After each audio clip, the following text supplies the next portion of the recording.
So guys, explain natin itong lab 1 finals.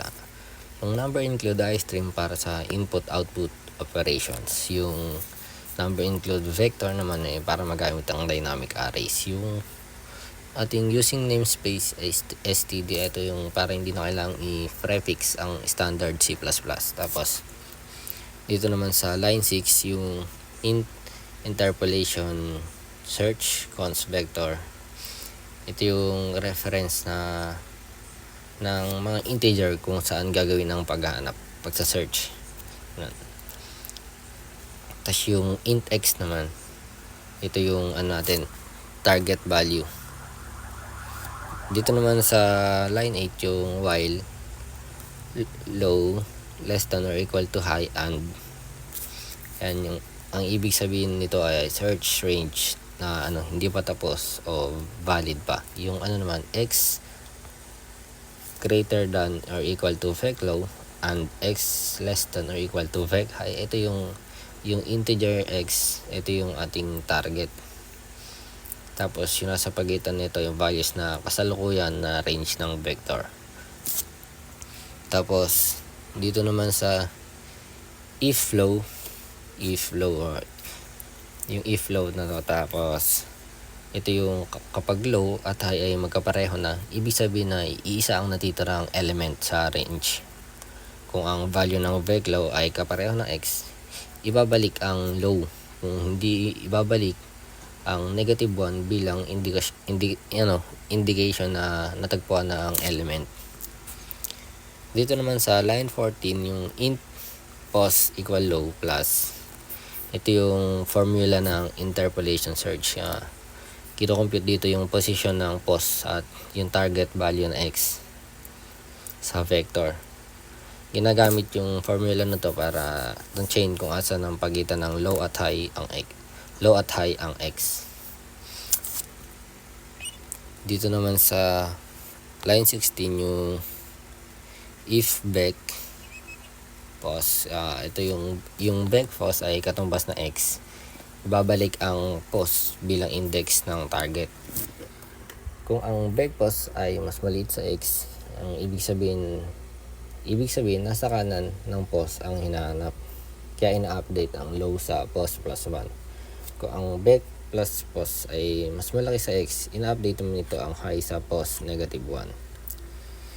Yung return negative 1, kapag hindi natagpuan ng target sa buong vector, ibabalik ang negative 1 para ipakita na wala na ito sa list.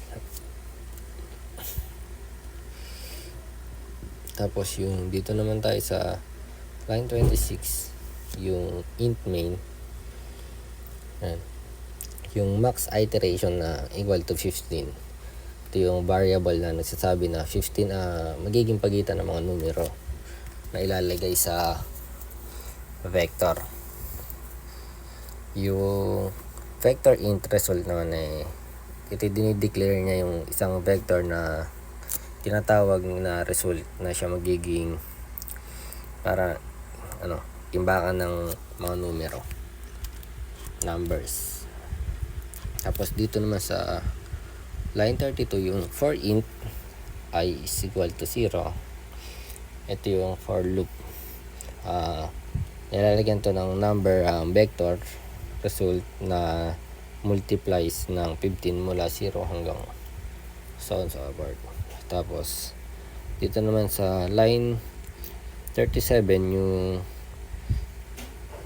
please input 3 integers dito sa pinapakita sa user ang prompt para maglagay ng 3 integer na hahanapin sa result ng vector.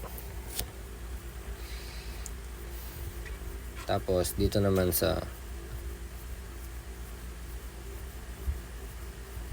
for int index interpolation, dito yung paghahanap sa bawat integer ng user na gagamitin na interpolation search function na upang hanapin yung result ng vector.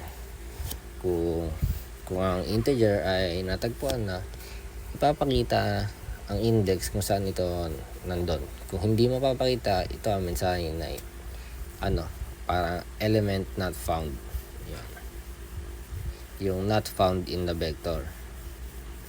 Tapos, so ito nga, i-run natin siya. Tapos, mag-input tayo ng 3 integers. Example yung 90, 75, tas 100. Yan, yung element na 90 na found sa index 6, tapos yung element 75 na found sa index 5. Kasi kaya yung element na 100 hindi nahanap sa vector kasi nakalagay nga dito na multiplies by 15 yung isang vector. Yun lang, at dito na nagtatapos ang